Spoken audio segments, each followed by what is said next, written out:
Hello, this is Mistersouji again, and thought I'd review something a little bit different today. This is the 1/60th scale, no grade, Wing Zero. This has been out since, I want to say 1995, 1996, and occasionally gets re-released. I think this kit it's supposed to retail for like $30, right? Although you will see it online all the time for 50 and above. If you can get this when it's $30, it is a great deal. It's a perfect grade size Gundam kit. But also remember, it's also a 90s kit. But for $30, hell, $40, 45, maybe 50, it's still a good deal. Anything above 50, you're getting ripped off. Just gonna go into this right now. It does have a light up feature, and I just knocked this off the shelf, so hopefully it's still fine. Comes with everything you need to do that, other than the batteries, and on camera it's not showing up as nice as it is. It's a much more orangish light in person. The head also has clear light piping. You can kind of see that. That's really nice.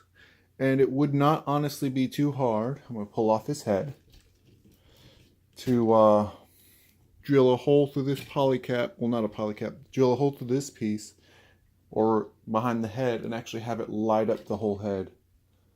It wouldn't be too hard to do that with the existing light. Other gimmicks, since this is already just like the TV show version, these flip forward. And you have these shoulder machine guns. That's cool.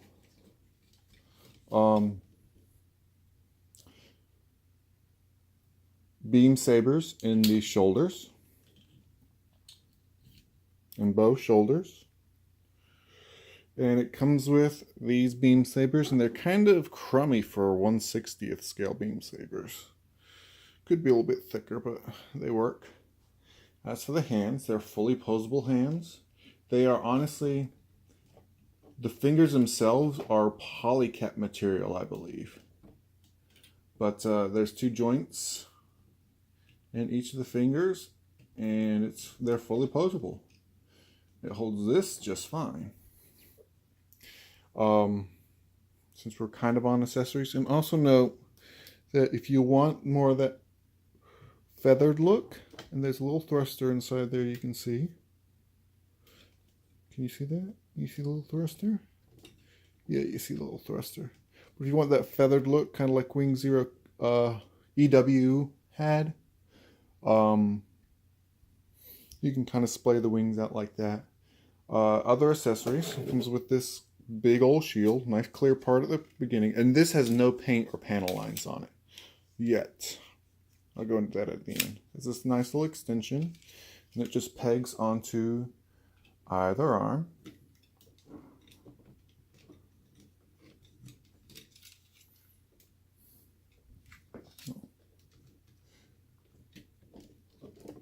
And it holds that, no problem. I have tested it, and it cannot hold both twin buster rifles and the shield at the same time.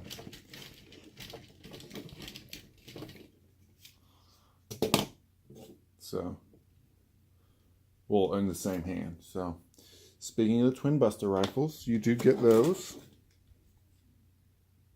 Very simple.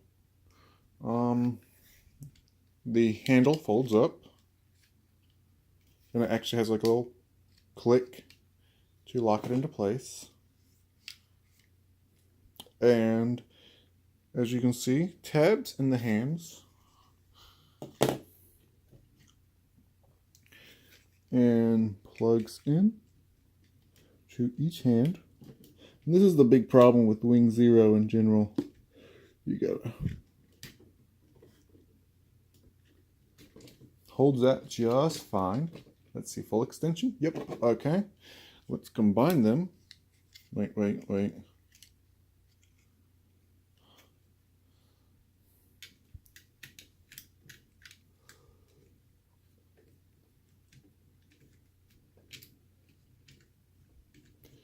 plug that back in. Make sure it's gripped, and it's, is it, yeah, it's starting to droop.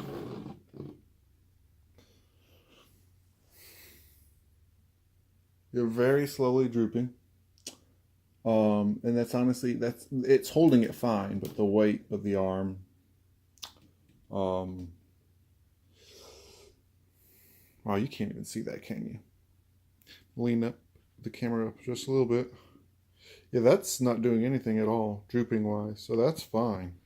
If you want that flying into Earth's atmosphere and blowing up Libra, you can do that. That's actually pretty good. As long as you don't have it straight out, it's not going to have any weight problems. That's cool.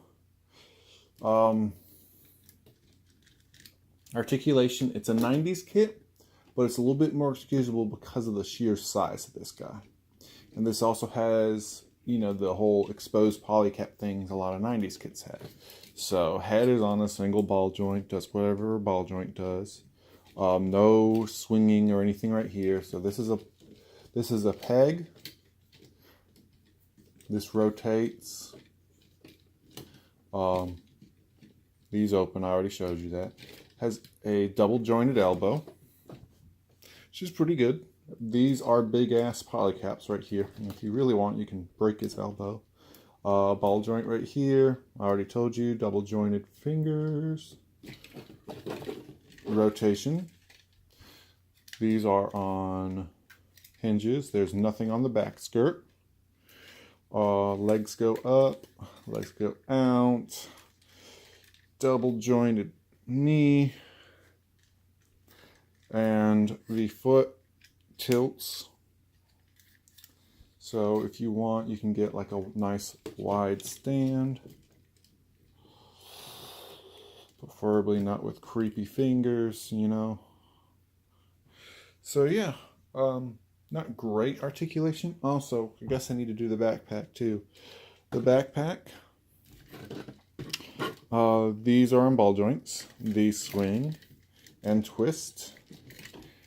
The wings themselves open up. This is not on anything, and there's a swinging poly cap in there, so you can swing it, you can rotate it. So these are really well articulated.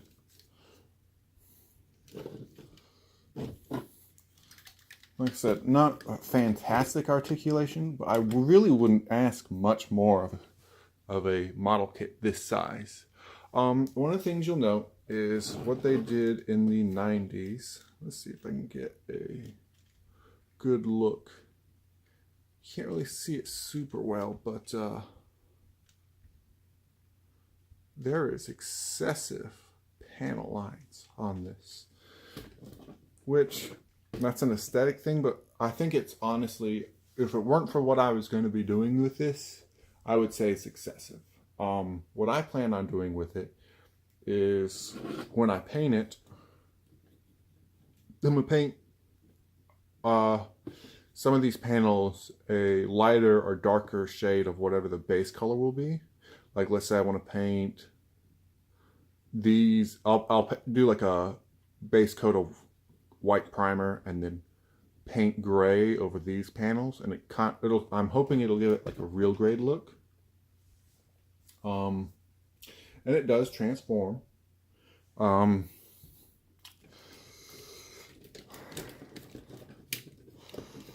actually like to, let's see.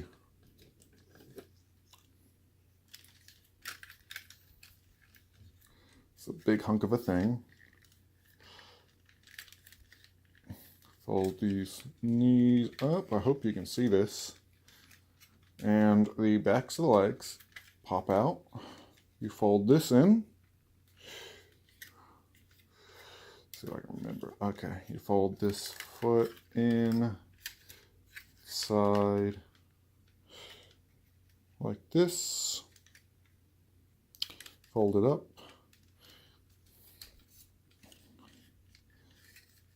Second verse, same as the first.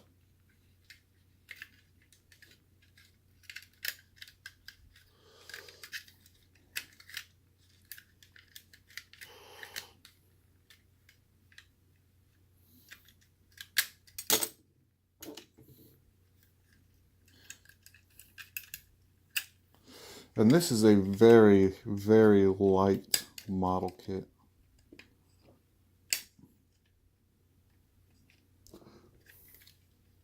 Like I said, this has no inner frame whatsoever. This is before, I think, inner frames were really even a thing.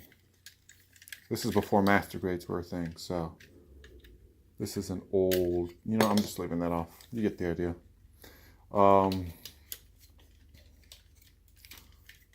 Flatten everything out.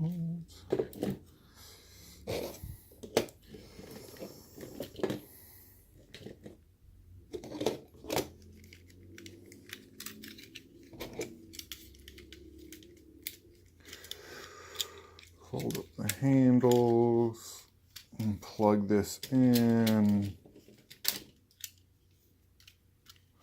to the back. And there you go, the biggest Neo bird mode ever. And it looks decent. I like to use the arms as sort of like landing gear to prop it up. I'm not going to display it in this mode, but if I were, that's how I would display it. Obviously it looks like a folded up Gundam from the bottom. But yeah, I was thinking what I would do is do a work in progress video. I know I often talk about what I plan on doing, but where I clean up this kit, show you how to clean up an old 90s kit, you know? This has some bad seam lines, some bad nub marks, and excessive panel lines. I'm going to clean it up and do a really nice paint job and get this as nice as I can. So if you're interested in seeing that, let me know. Thanks for watching. Bye.